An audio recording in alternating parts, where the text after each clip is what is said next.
Hello YouTube, my name is Phil and today I want to talk to you guys about overpowered OP stuff, stuff that's crazy, and why it doesn't bother me in the least. Now what you're seeing in the background is some Xbox 360 Rush gameplay because I still haven't sort of sorted out how to record gameplay from the PlayStation 4 yet. I've got some bits and pieces and I need to try it out tomorrow, but my internet has fucking died and I can't do anything online. I'm getting new internet on Friday, so this will upload then. But yeah, anyway, long story short, so anyway, this is why it's Xbox 360 stuff rather than the next-gen goodness that I'm sure that you were expecting and indeed hoping to see, and I will try and do that for you as soon as I possibly can, ideally before Christmas. But yeah, it's a game of Rush. We won, I think I did alright. I was playing with King of Hearts, good guy, and good squad player. Okay, so right, overpowered stuff. Overpowered. Now, this sort of seems to be a big thing in first-person shooters, Battlefield particularly, also Call of Duty's, because there is like one gun, one vehicle, obviously not a vehicle in Call of Duty because it's just guns, but there is always like something which is like mentally overpowered. It's just crazy. It's fucking ridiculous. If you think back to Bad Company 2, now on the Xbox, there were lots of problems with Bad Company 2 in terms of like the overall balance. So I used to use, I used to play as the medic and use an M60, which was kind of fun, but it was very much like a 3-hit kill. That was great, and it really was kind of cool because you could just spray and pray, and you hit the guy 3 times and they just died. And I used that all the time until I unlocked the G3. And that had a slower rate of fire, don't get me wrong, but it was even better because it was a 2-hit kill. And you could just smash people and destroy them. And that was an awful lot of fun. And you could play as an assault in that and just chuck ammo packs in front of you. And then with your ammo packs, you then basically had an unlimited supply of noob tubes. And you could just destroy buildings and all sorts. So balance was something of an issue with that. Just saying that, you know, when we look back in nostalgia and say that, oh no, Bad Company 2 was the best game ever. And yes, don't get me wrong, awful lots of fun. But to say that it was supremely well balanced is perhaps looking back with not so much rose-tinted spectacles as maybe a rose-tinted brain. Yes, so I'm sorry if you can hear my dog in the background. She's just decided that she wants to get up and shake, having been asleep for the last hour.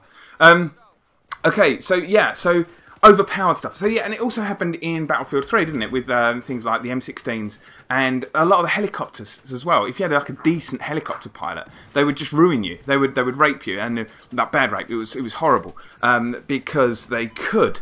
Because they were quite difficult to shoot down, and they had flares, and the co-pilot in the Little Bird had flares at one point, and you know, it just made it very, very difficult to kind of shoot them out of the sky. So there are sort of overpowered things, and that's okay, and I'm alright with it. And in Battlefield 4 there are as well, obviously, because there's so many fucking bugs and glitches with this game that of course some of it is a bit, you know, a bit unbalanced and a bit weird and a bit sort of crazy all over the place, but that's okay. And for me, the reason why I wanted to make this commentary is I'm not complaining about that, because I quite like it.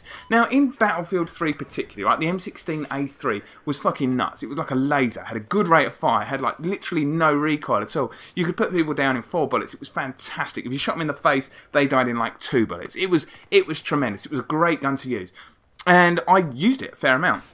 Not all the time, but I used it a fair amount.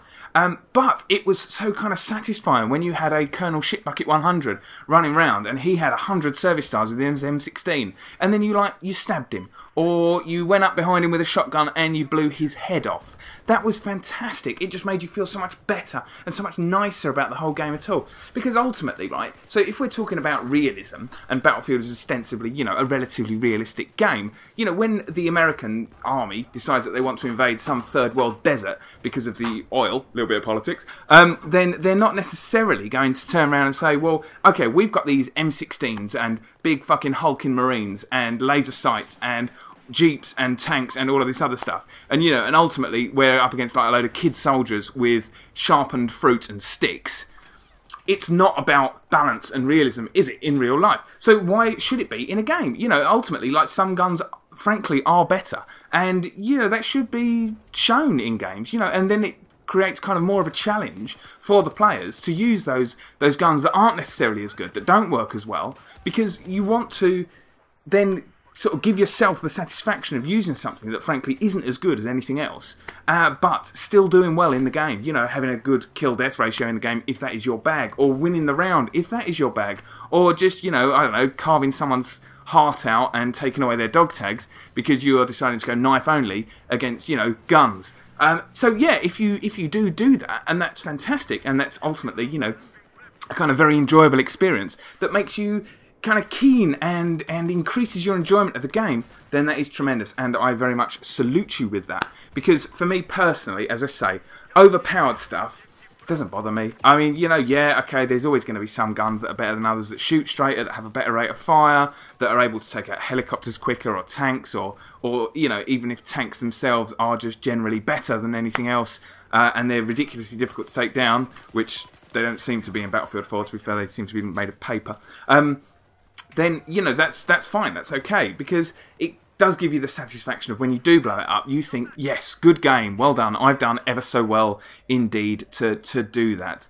So yeah, YouTube, anyway, that was kind of my thoughts on overpowered stuff. I would really like it if you guys left your thoughts and comments in the comment section below, because that makes me feel happy and validated, and I do always do my best to respond to as many of those as I possibly can. So thank you ever so much for watching, YouTube. I do hope you've enjoyed the video. If you have, please don't hesitate to hit like, subscribe if you haven't done before. If you click the link in the middle, that will take you to a previous video. Take care, good night, good afternoon, and good day.